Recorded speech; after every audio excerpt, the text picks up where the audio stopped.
good morning and welcome everyone to the Moneycontrol live stream. You're watching the opening bell and I'm your host Nickey Mirchandani. Well, Indian stocks are likely to start off yet again on a positive note on weekly expiry day. GIFT Nifty suggests a higher start for the Indian index. US stocks ended higher with Nasdaq rallying over 1%. In June, US CPI advanced 3%, the smallest year-on-year increase since March 2021. Asian markets traded mostly higher on Thursday, following gains in US stocks. Cooling inflation in US bolstered hopes that Fed could end its interest rate hikes soon.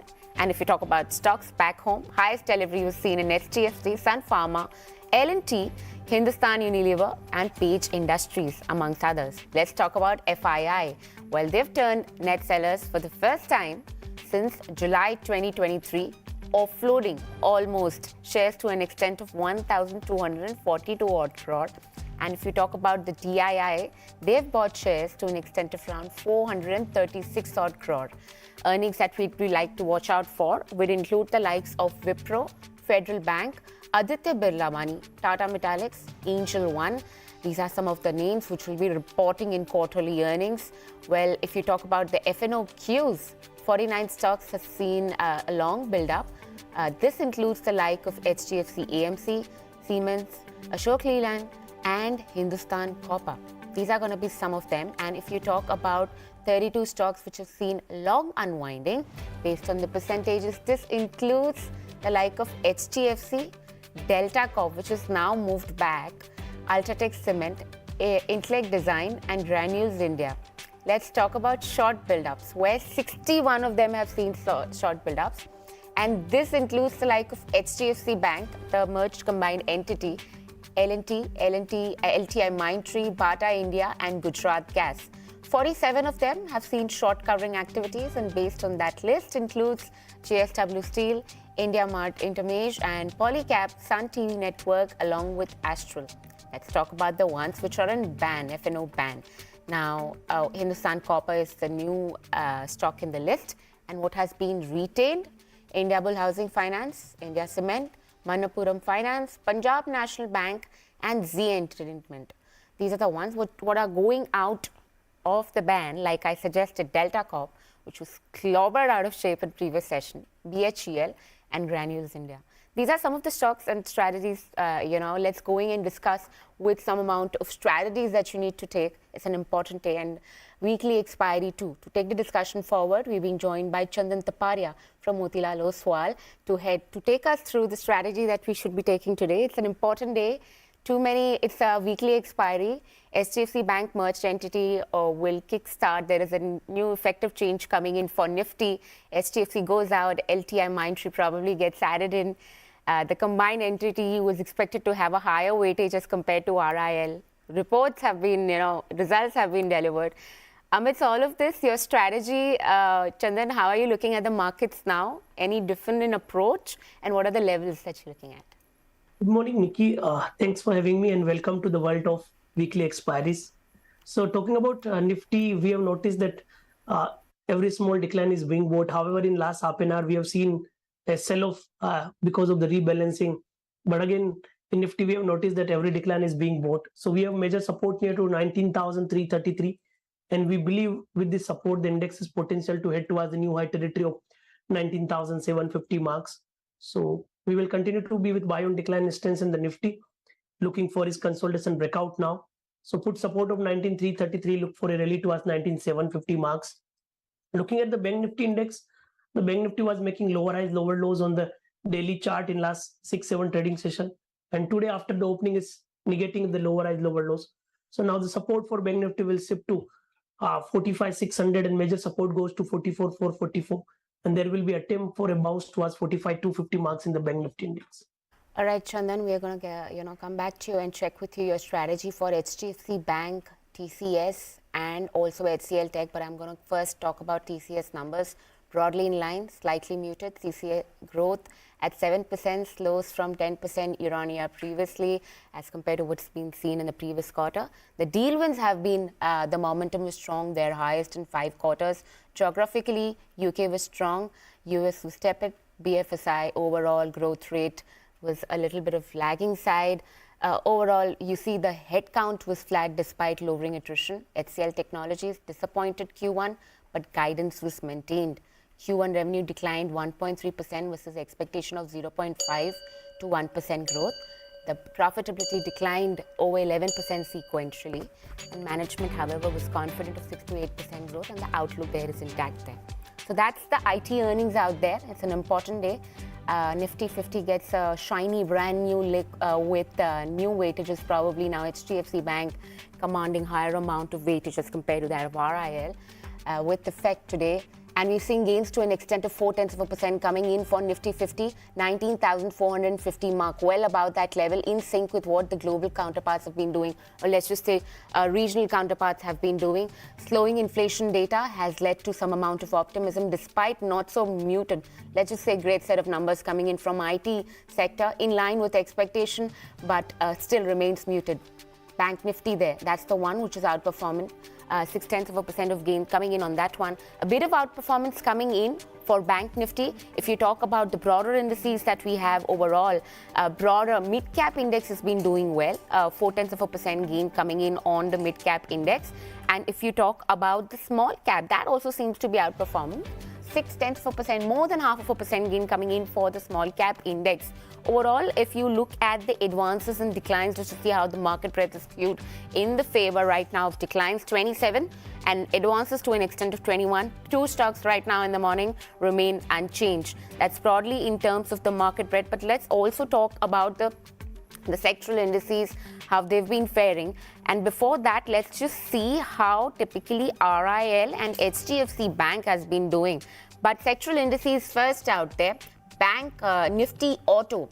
Well, Reliance, you've seen some amount of gains coming in. The heavyweight is almost up by close to 0.75% out there. And HDFC Bank is the second one that we'd like to see. But let's address sectoral indices first. Nifty Auto, we're seeing gains to an extent of 0.5%. FMCG basket 2 has been doing well with gains of 0.1%. IT is doing well. Media seems to be also, gaining some amount of traction and opening deals. Metal index gains to an extent of 1%. Pharma to an extent of 0.25%, and PSU Bank too, showing some amount of outperformance there, in sync with most of the counterparts. Real estate index gains to an extent of 0.5%, and healthcare index too seems to be doing well, along with oil and gas. Technically, it's just optimism all around the sectoral indices. Not even one sectoral index which is now trading in red. But let's also look at the top gainers and the top losers that we have on the Nifty 50 index right now, just to see where the flavor is. Hindalco, Bajaj Auto and Tata Steel. These are some of the top gainers that we have on the list.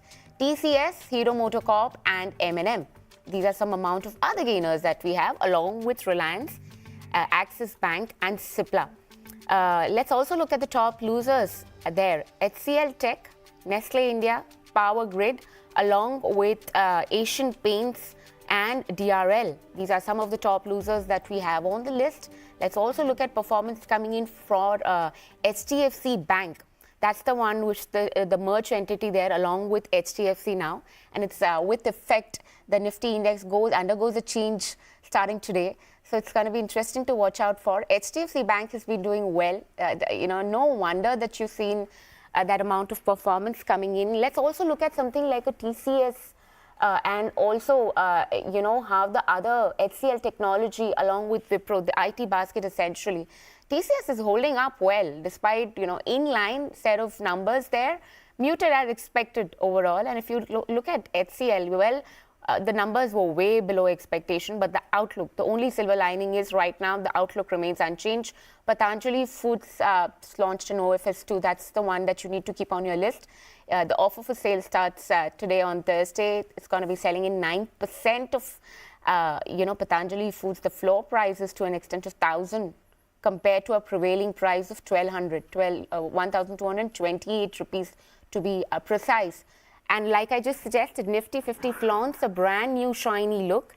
And with HDFC Bank emerging as the biggest weight in the index, and LTIMindtree, the newest kid on the block, combined with a weightage of around 14.43%, after the merger with parent HDFC Limited. HDFC Bank has now outperformed Reliance Industries as the anchor for the benchmark index starting July 13. It is a sort of homecoming for HDFC Bank. But to take the discussion forward, we've been joined by Santosh Nair. We're going to be talking and discussing in detail about the IT earnings and the changes which come in effect for Nifty 50 index today. Good morning there. Thank you, Nickey. Thanks for having me here. Pleasure. How are you looking at the index right now? Homecoming of sorts for HDFC Bank. This reminds me of the time when HDFC IPO was usually undersubscribed at one point, and now look at the market capitalization, look at the development, look at the progression out there. What are you making out of it? Well, so the weightage for HDFC Bank has gone up clearly as a result of the merger, and the increased weightage for the banking sector in general also comes at a time when the outlook on the sector has been fairly favorable. There's been some concerns about pressure on net interest margins. There's also some concerns whether corporates are borrowing enough because they are generating enough cash. But on the whole, the outlook for banking sector is pretty positive at this point in time, and as a result, I think you could see more inflows coming into not just into the index, that's the Nifty, but also into the bank Nifty. Sure. I also wanted to chat with you of what do you make out of the IT sector. Do you think negatives are priced in? Because are you expecting most of the brokerages around probably are saying that one more quarter of disappointment and then you see the list of downgrades coming in for the IT sector? How are you reading into the recent numbers? Well, if you step back a little bit, Nickey, you go back to Jan 22, that's when the IT stocks peaked, and since then it's been lot of volatility, but largely the stocks have been trending lower. In fact, the stocks are still some way away from their peak. So this is something that the market had foreseen as way back as Jan 2022.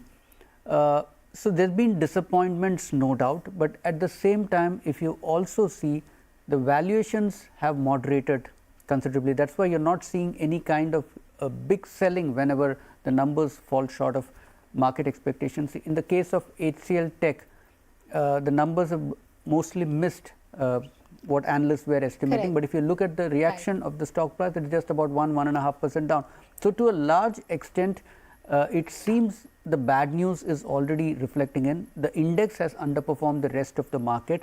Now the question is whether you should actually start looking at the sector, because just about every analyst is negative on IT at this point in time. Clearly, nobody is expecting any outperformance, at least, although there is debate on how much lower the stocks can go from here. There is a clear slowdown in discretionary spending. So earnings are unlikely to grow at the same kind of pace that they were till about a year back. But how much of the negative is priced in? I would say that a fair bit of negative is priced in. That's why you're not seeing any big down move in the stocks, even though the earnings have not been all that great. So to a large extent, it does appear as if the bad news has been already priced in. There's no big money to be made for the bears, is how I would put it. But Santosh, what I think was typically a cause of concern when I was hearing the new CEO yesterday after the presser, during the presser, is when he said that economic recovery right now remains very uncertain. In the previous commentary, they suggested that the second half probably is going to be the one where they see some amount of recovery. But right now, they've not given any amount of guidance there. There seems to be more uncertain environment that they're operating off. There have been delays on onboarding, though they've said that they're going to be honoring in all the commitments out there. But still, there remains a sense of underlying caution. Do you sense the same? Would you see some more amount of pain coming in for these IT sector? Or you just point blank say that much of it is priced in? See, one factor which is still not very clear is the recession in the US. People have been talking about it for a long time. However, the labor market continues to remain very strong.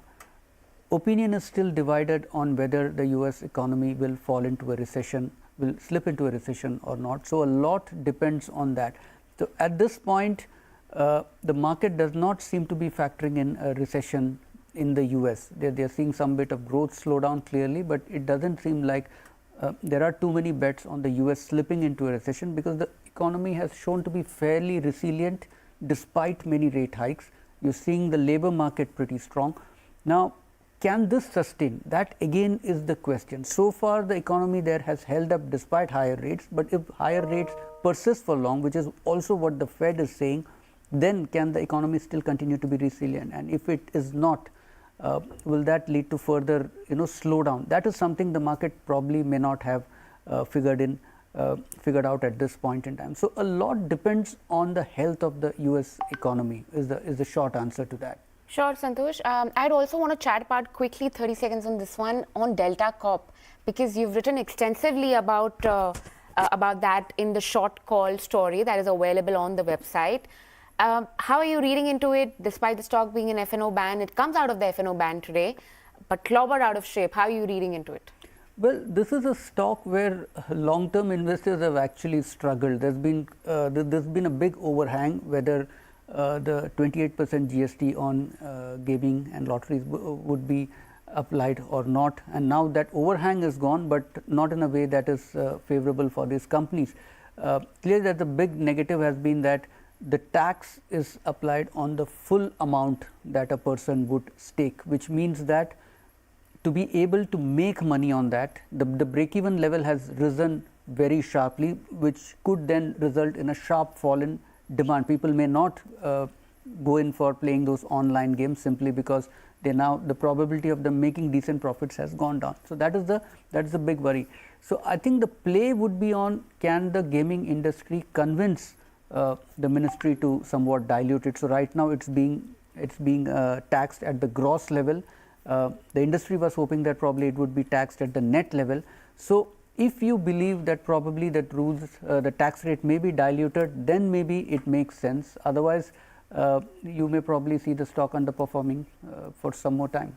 Fair enough. Point well taken. We're not going to hold you back for much longer. Thank you so much for taking out the time and speaking to us this morning. Thank you. Thank you, Nickey.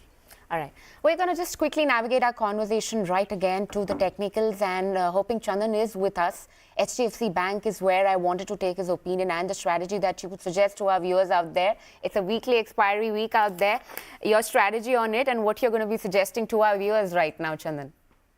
So looking at HDFC Bank, this stock is making lower top, lower bottom from last couple of days, but recently it made bottom near to 1627 and put rating is visible at 1600 strike. So by looking at the data setup, we believe that 1600 could take as a major support, and slow and steady the stock can head towards 1690 to 1700 level. All right. I also wanted to chat with you about Delta Corp, Chandan. The stock is back. It's come out of the F&O ban after being clobbered out of shape. We were just having a fundamental discussion around that. What's your strategy for something like a Delta Corp? And also talk us through Nazara Technologies. It wasn't beaten down as much as Delta Corp for sure, given the limited amount of impact on the financials. But overall, if one was supposed to trade in both these counters, what's the suggestion going to be? What are the levels and what's the strategy out there? So if you look at the Delta Corp, the stock is continuously falling down. We have seen corrective move in the counter. In this week itself is down by around 25%. And I think whatever the development has happened, that is sentimentally negative for the counter. So I'll avoid going for bottom facing. It has hurdled near to 200 till it remains below 200. The stock can again trip towards 180, 175 kind of level. All right, so that's the word coming in from Chandan, and we're going to leave it at that. It was indeed a pleasure, Chandan, speaking to you as always. Right, now let's navigate our discussion to more of fundamentals. It's an important day. Earnings season has kick-started, not with a bang, but with disappointed, which was largely in line with the expectation. But to navigate the discussion forward, we're being joined by Mithun Aswath, Managing Partner at Kivah Advisors. Good morning there. Morning. All right, how are you reading into the IT numbers? A bit of disappointment from HCL Tech. Inline set of muted numbers from TCS. Guidance has been retained by HCL. How are you looking at the entire basket? Negatives priced in. How are the valuations stacking up? Yeah, hi. Morning. I think, TCS came out with numbers which were pretty much in line with expectations. I think the commentary was, reasonably okay considering the environment that we are in. We also saw that, TCS has reported, a reasonably good TCV over $10 billion, where, quarter on quarter, they have seen a little bit of actually an improvement. So that bodes well for the future. They've also taken, salary hikes this quarter. So that is the only reason why the margins got hit. So TCS did a reasonably good set of numbers. When it comes to HCL Tech, I think the numbers disappointed the street. However, the management has guided for the same guidance of about 6 to 8% in terms of constant currency growth for the full year. Sure. I also wanted to chat about HDFC Bank. The weightage probably goes back higher than that of RIL.